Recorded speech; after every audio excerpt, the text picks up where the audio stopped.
오늘은 시편 강의 마지막 시간입니다. 하나님은 우리에게 은혜를 베푸사 모든 민족들이 주를 찬송하게 하소서라는 제목으로 하나님 말씀 증거하도록 하겠습니다.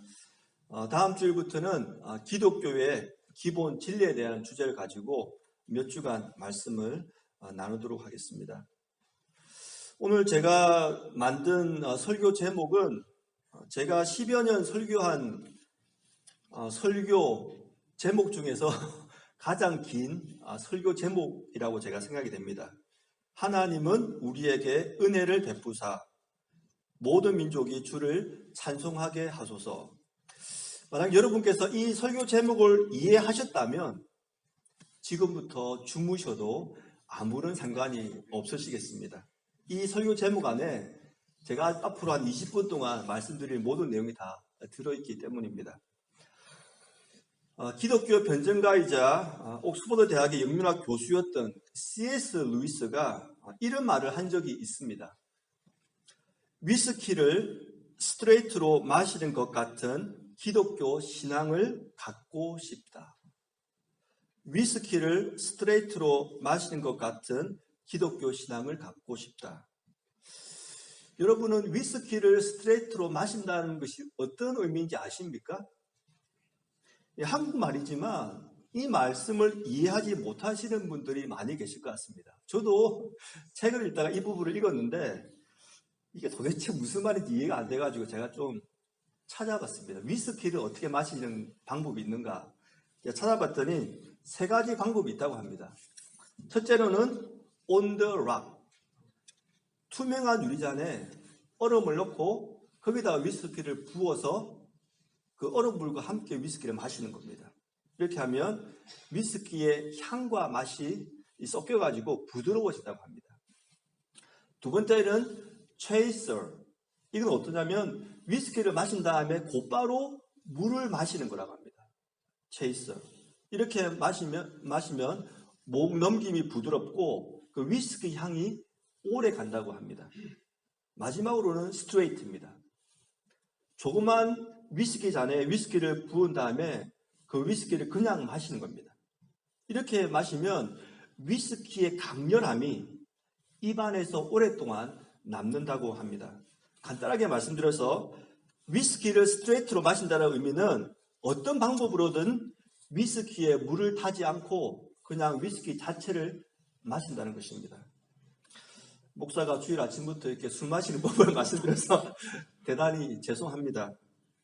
그런데 왜 C.S. 루이스가 이 위스키를 스트레이트로 마시는 것과 같이 그런 신앙생활을 하고 싶다라고 말했을까요? 루이스가 살았던 그 당시, 물론 지금도 그렇지만 영국 교회가 가진 신앙이 순수한 기독교 신앙이 아니라 물탄 기독교 신앙이라고 본인이 봤기 때문입니다. 그래서 나는 위스키를 스트레이트로 마시는 것 같은 그런 기독교 신앙을 가지고 싶다라고 말을 했던 것입니다. 오래전에 한국에서 뉴스를 봤는데 그런 뉴스를 본 적이 있습니다. 술을 장사하시는 분들이 손님들이 처음에 가게를 찾아오면 처음에는 진짜 위스키를 내놓았다가 손님들이 술을 취한 다음에는 물탄 위스키 이렇게 내놓은 거예요. 적발이 돼가지고 문제가 되었던 적이 있습니다. 손님들은 이미 술에 취해 있기 때문에 이것이 진짜 위스키인지 물탄 위스키인지 모르기 때문에 가능했다라고 생각이 듭니다. 지금 현대교회는 어떻습니까? 우리는 어떤 신앙을 지금 가지고 있습니까? 진짜 기독교 순수한 신앙을 가지고 있습니까? 아니면 물탄 기독교 신앙을 우리가 지금 가지고 있습니까? 참 어려운 질문입니다. 우리는 이미 너무나 많은 이 세상의 문화와 가치관에 취해 있기 때문에 내가 알든 모르든 내가 정말 올바르게 신앙생활을 하고 있는가 우리가 한번 이 문장으로 고민을 할 필요가 있다고 생각이 듭니다. 그래서 다음 주부터는 무엇이 정말 순수한 기독교 신앙이고 성경이 가르치는 내용인가를 전할 예정인데 오늘 본문을 봐도 이곳에 기독교 신앙의 진수가 시편 67편에 나와 있습니다. 시편은 150편이기 때문에 제가 약 7주간 시편을 강의를 해드렸는데 7편을 고른다는 것이 상당히 힘들었습니다. 하지만 67편을 연말 마지막 주일에 설교하겠다는 생각을 오래전부터 가졌습니다. 왜냐하면 이 말씀이 한 해를 마무리하면서 우리 자신의 신앙생활을 점검해 볼 수 있는 그런 본문이기 때문입니다. 먼저 1절 말씀을 다 함께 읽어보도록 하겠습니다. 시작. 하나님은 우리에게 은혜를 베푸사 복을 주시고 그의 얼굴빛을 우리에게 비추사. 여기에 보면 세 가지 단어가 나옵니다. 은혜, 복, 하나님의 얼굴빛. 이런 단어들은 기독교가 어떤 종교인지를 가장 명확하게 설명해 주는 단어입니다. 기독교에서는 은혜라는 단어를 많이 사용하는데 여러분은 은혜가 무엇이라고 생각하십니까? 어떤 분이 이런 말을 한 것을 들은 적이 있습니다. 어떤 성도님은 은혜라는 말만 들으면 가슴이 찡하고 눈에 눈물이 이렇게 비친다고 합니다. 근데 이유를 알고 봤더니 그분의 신앙 때문이 아니라 그분의 손녀 이름이 은혜이기 때문에 은혜라는 말만 들으면 자신의 손녀 생각한다고 가슴이 찡하고 눈에 눈물이 고인다는 거예요. 물론 100% 우스갯소리겠지요. 하지만 현대 신앙인들의 신앙이 어느 정도인지를 우리가 한번 생각해 볼 수 있는 부분이라고 생각이 듭니다. 기독교 고정과 세계관을 가르치는 학교인 로고스 스쿨을 설립한 분이 있습니다. 더글라스 윌슨이라는 분인데 이분 목사님이 은혜에 대해서 이렇게 말을 했습니다. 은혜는 거칠다. 은혜는 모든 것을 뒤흔든다. 은혜는 뚜기로 흘러 넘친다. 은혜는 당신의 머리카락을 흔들어 놓는다. 은혜는 길들여지지 않는다. 성도가 두려워하지 않는다면 우리는 은혜를 제대로 전한 것이 아니다. 저는 책을 읽다가 이 부분을 딱 읽고 상당한 충격을 받았습니다. 은혜는 거칠다. 은혜는 모든 것을 뒤흔든다. 성도님들이 두려워하지 않는다면 은혜를 제대로 전한 것이 아니다. 여러분은 이 말이 이해가 되십니까? 은혜를 두려워해야 한다. 사실 은혜라는 것은 자연스러운 것이 아닙니다. 우리가 누군가로부터 은혜를 받으면 자존심이 상할 뿐 아니라 상당히 부담스러운 것이 바로 은혜를 받는 것입니다. 왜냐하면 은혜라는 기본 개념이 뭐냐면 받을 자격이 없는 자에게 무조건적으로 베푸는 사랑이기 때문에 그렇습니다. 제가 설교 시간에 제 가정에서 일어나는 일은 가급적 말씀을 드리지 않습니다. 저와 한 3년 이상 신앙생활 하신 분은 좀 아실 겁니다. 좋은 일을 말씀드리면 제 가정의 자랑 같고 좀 좋지 않은 일을 말씀드리면 성도님들이 걱정할 것 같으니까 차라리 가정에서 일어나는 일은 말씀을 드리지 않는 것이 좋다고 생각해서 그렇습니다. 하지만 오늘은 여러분의 이해를 돕기 위해서 한 가지 사건을 간략하게 말씀을 드리겠습니다. 지난 몇 주 동안 윤정원 사모가 치통으로 상당한 고생을 했습니다. 평소에 워낙 몸이 약하고 또 아픈 곳이 많아서 뭐 이빨이 아프다고 해도 그냥 중요하게 하지 않게 생각을 했습니다. 하지만 이번에는 이빨이 아프다고 며칠 말하더니 스스로 병원을 가야겠다고 하는 것입니다. 저희 집안 상황상 뭐 아프더라도 병원을 안 가고 가능하면 약국에서 약 먹고 뭐 치료하거나 뭐 그렇게 해왔고요. 그리고 여러분 아시겠지만 지난 몇 주 동안 연말을 맞이해서 저희 집에 손님이 많이 찾아왔습니다. 그리고 자고 왔기 때문에 병원을 갈 그런 시간적 상황도 아니었습니다. 그런데 갑자기 사모가 며칠 말하더니 이번에는 병원을 가야겠다는 것입니다. 그래서 제가 아내를 데리고 UCF 근처에 있는 한국치과병원을 갔습니다. 문제는 그 치과 의사가 본인이 치료할 수 있는 그런 부위가 아니라는 거예요.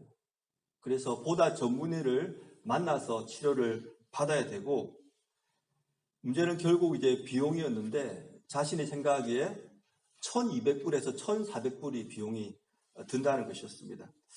저희가 감당할 수 있는 규모가 아니어서 제가 올랜도에 계시는 한 목사님에게 전화를 드렸습니다. 혹시나 그 치과의사 중에서 뭐 선교사 가정이나 목사 가정을 조금 저렴하게 치료해주는 병원이 있는지를 물어본 것입니다.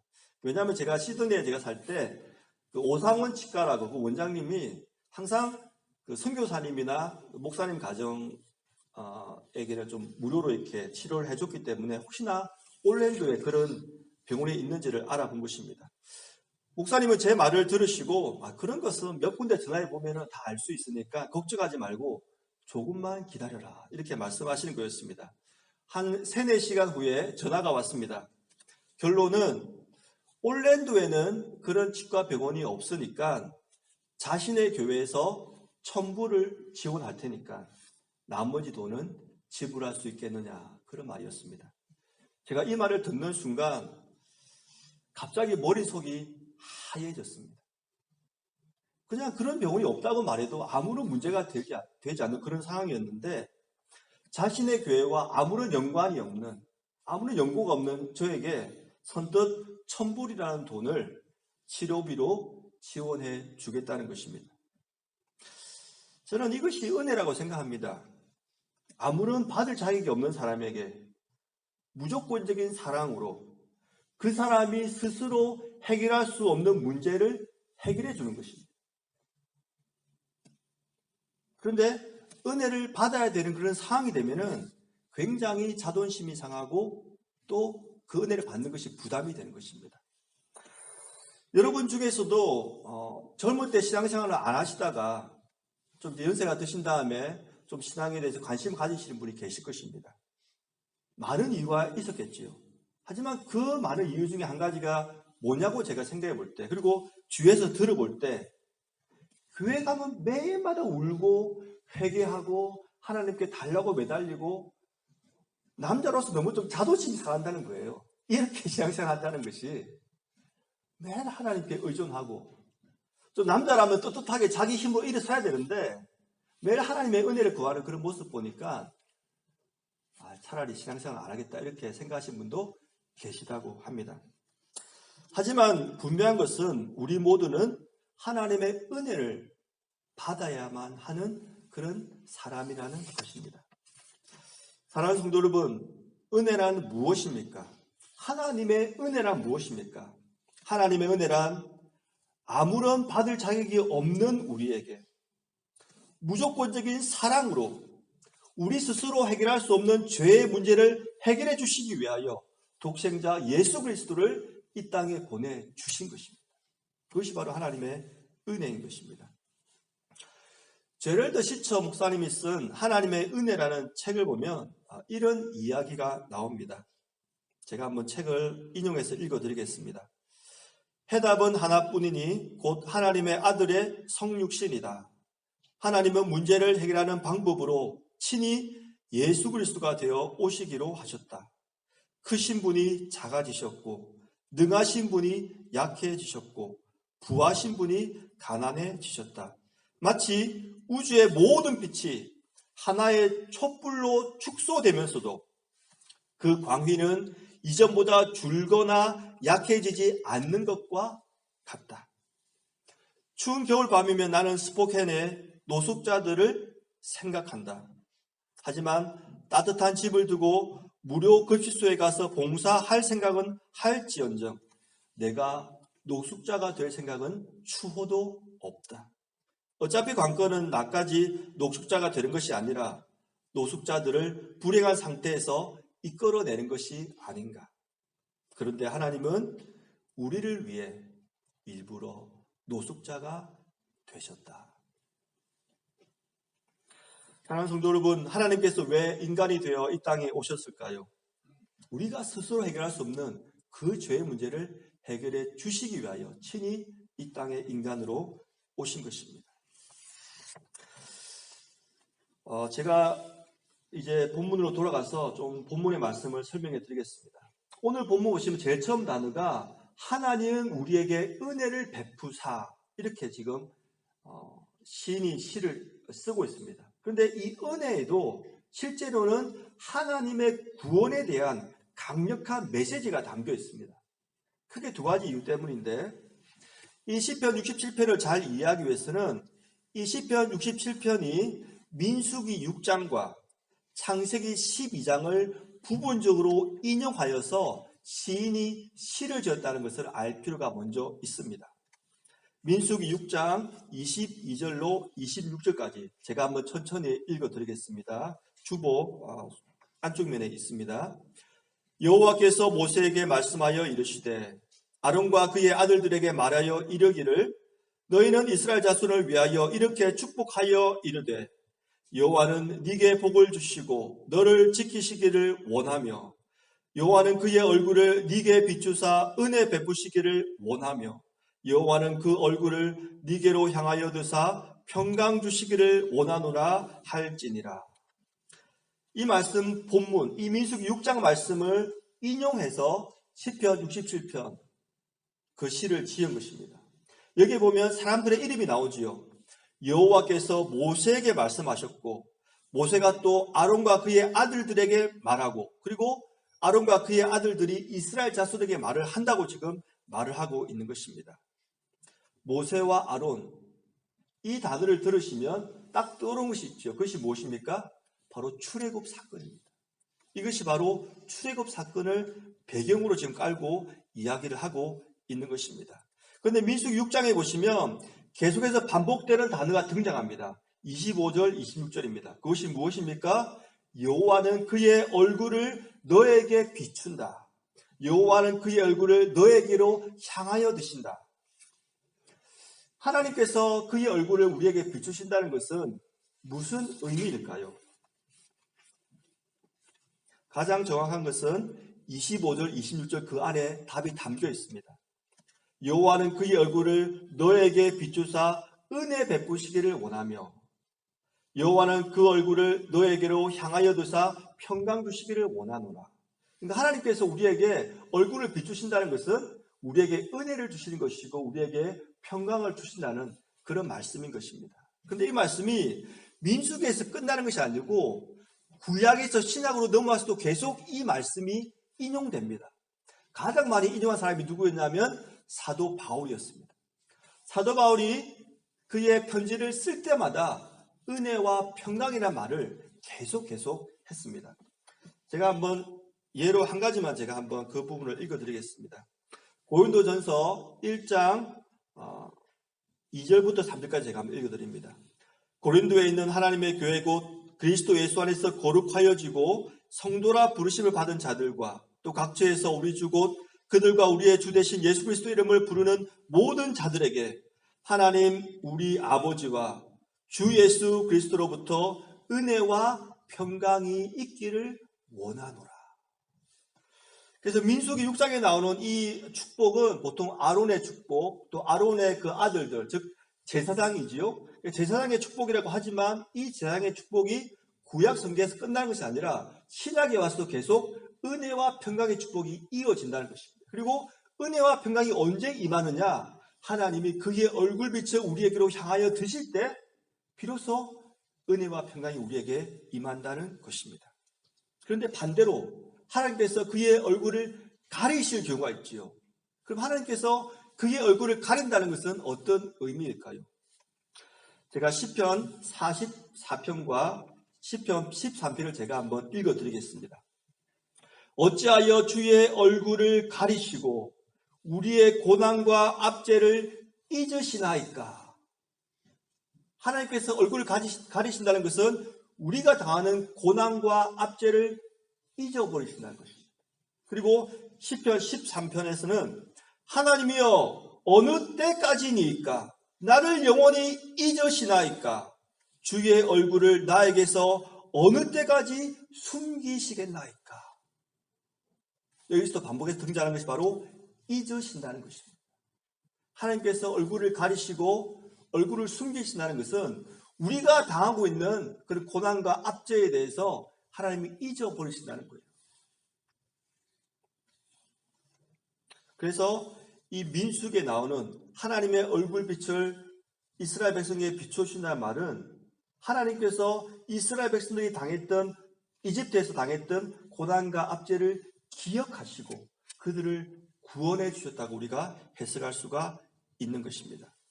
그 다음에 등장하는 단어가 바로 67편 1절에 나오는 복을 주시고라는 단어입니다.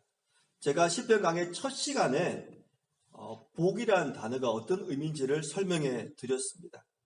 시편 1편과 2편은 시편의 서론에 해당되는 부분으로서 이후에 나오는 모든 시편들을 함축하여 설명하고 있다고 제가 말씀을 드렸습니다. 그리고 시편 1편과 2편에서 묘사하는 복 있는 사람은 여호와 율법을 즐거워하여 그 율법을 종일토록 묵상하는 사람이라고 제가 말씀을 드렸고, 그와 반대로 악인들은 하나님의 말씀이 자신들을 올가매는 것 같아서 그것을 벗어버리는 사람이라고 제가 설명을 드렸습니다.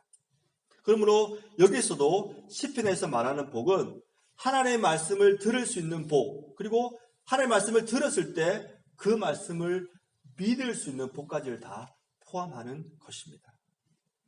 그런데 이런 열린 마음은 우리 스스로가 가질 수 있는 것이 아닙니다. 이건 역시 하나님의 은혜인 것입니다. 비슷한 환경에서 자란 분, 비슷한 교육을 받은 분, 비슷한 정치적 성향을 가진 분들이라고 할지라도 똑같은 하나님의 말씀을 들을 때에 정반대의 반응을 보이는 경우가 상당히 많이 있습니다. 한 사람은 하나님의 말씀에 대해 마음을 열지만 다른 한 사람은 하나님의 말씀에 대해서 마음을 닫아버립니다. 한 사람은 하나님의 말씀을 읽을 때에 꿀송이보다 더 단맛을 느끼지만 다른 한 사람은 하나님의 말씀을 들을 때에 귀신, 씨나라 까먹는 소리로 듣는 사람도 많이 있는 것입니다. 왜 그럴까요? 이것은 그 사람의 지적 수준 때문이 아닙니다. 하나님의 은혜가 그 사람에게 있기 때문에 이런 현상이 발생하는 것입니다. 지금 오늘 우리가 읽은 시편 67편에 보시면은 이 시편 기자가 하나님의 은혜를 구하고 하나님의 복을 구하고 하나님의 얼굴빛을 구하는 장면이 나오는데요. 그런데 이 말씀을 우리가 쭉 읽어보면은 시편 기자의 이런 간구의 모습이 결코 이기적으로 보이지가 않습니다. 왜냐하면 하나님의 은혜와 축복을 구하는 분명한 목적을 가지고 있기 때문입니다. 그 부분이 바로 3절과 5절에서 반복적으로 나타나고 있는 것입니다. 3절과 5절 제가 한번 읽어드립니다. 하나님이여 민족들이 주를 찬송하게 하시며 모든 민족들이 주를 찬송하게 하소서. 5절입니다. 하나님이여 민족들이 주를 찬송하게 하시며 모든 민족으로 주를 찬송하게 하소서. 두 번이나 반복되어 지금 나타나고 있는 것입니다.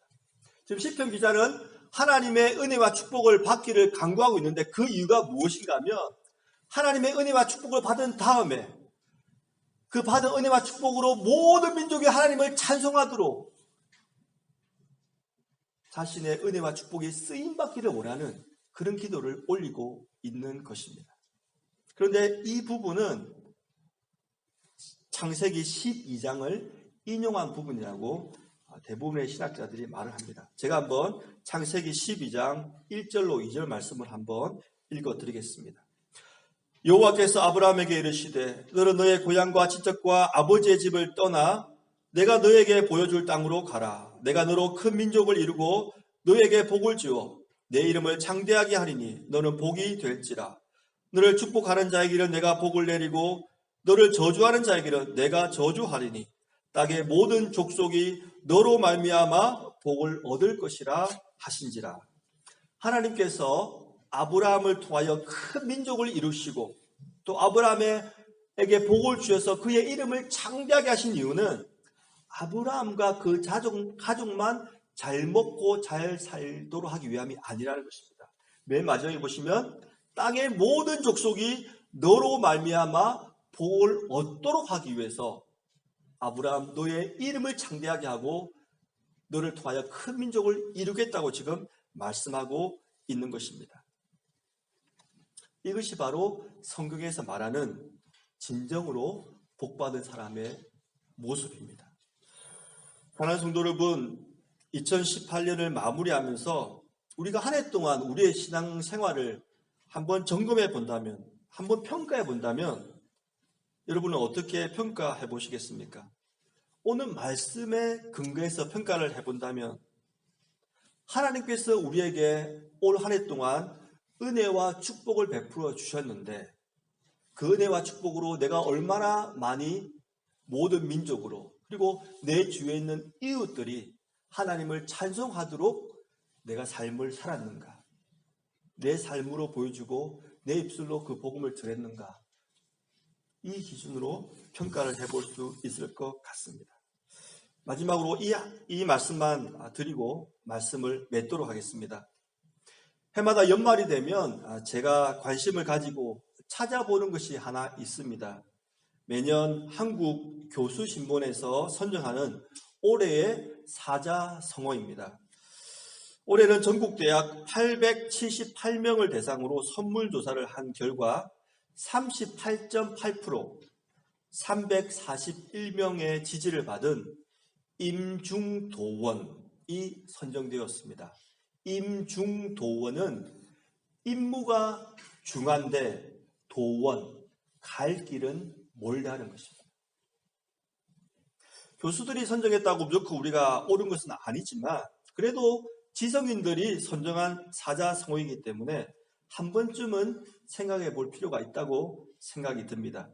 경희대학교 철학과 교수인 전호근 교수는 자신이 왜 임중도원을 올해의 사자성어로 선택했는지 그 이유를 다음과 같이 설명을 했습니다. 문재인 정부가 추진 중인 한반도 평화 구상과 각종 국내 정책이 뜻대로 이루어지기 위해서는 아직 해결해야 할 난제가 많이 남아있기 때문입니다.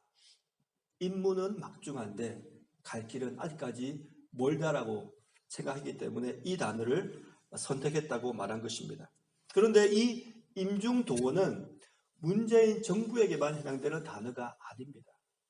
하나님의 은혜와 축복을 받은 모든 그리스도인들이 이 말을 새겨야 할 것으로 생각이 듭니다. 대한민국 국민들은 문재인을 대한민국 대통령으로 선출한 다음에 그에게 막강한 권력을 주었습니다. 그에게 막강한 권력을 준 이유는 단 한 가지지요. 문재인과 그의 가족이 잘 먹고 잘 살아가는 것이 아니라 그 막강한 권한으로 이 대한민국을 잘 좀 통치해주고 우리나라를 잘 이끌어달라고 그런 의미로 준 것입니다. 저는 하나님께서 우리에게 주신 그 은혜와 축복도 마찬가지라고 생각합니다. 하나님은 우리에게 구원의 은혜를 주셨고 하나님의 말씀을 깨달아 알 수 있는 그런 복을 주셨을 뿐만 아니라 하나님의 얼굴빛을 항상 우리에게 비추어 주셔서 우리가 어떤 상황에 있든지 우리를 기억하시고 우리의 형편을 아시고 도우시고 우리의 삶을 인도해 주셨습니다. 그 이유는 우리와 우리 가정만 잘 먹고 잘 사는 것이 아니라 그 받은 은혜와 축복으로 우리 주위에 있는 사람들 그리고 우리가 도울 수 있다면 저 멀리 있는 선교사들도 도와서 모든 민족으로 주님을 찬송할 수 있도록 하는 것이 바로 하나님의 뜻인 것입니다. 사랑하는 성도 여러분, 오늘은 2018년 마지막 주일입니다. 먼저 이 시간 한번 생각해 보십시다. 지난 한 해 동안 하나님께서 우리 자신과 가정에 어떠한 은혜와 축복을 주셨는지 한번 생각해 보십시다. 그리고 그 받은 은혜와 축복을 가지고 얼마나 많은 민족으로 얼마나 많은 이웃에게 하나님을 찬송할 수 있도록 도왔는지 생각해 보십시다. 그리고 이제 2019년을 맞이할 텐데 이 말씀을 가지고 우리 자신이 앞으로 어떻게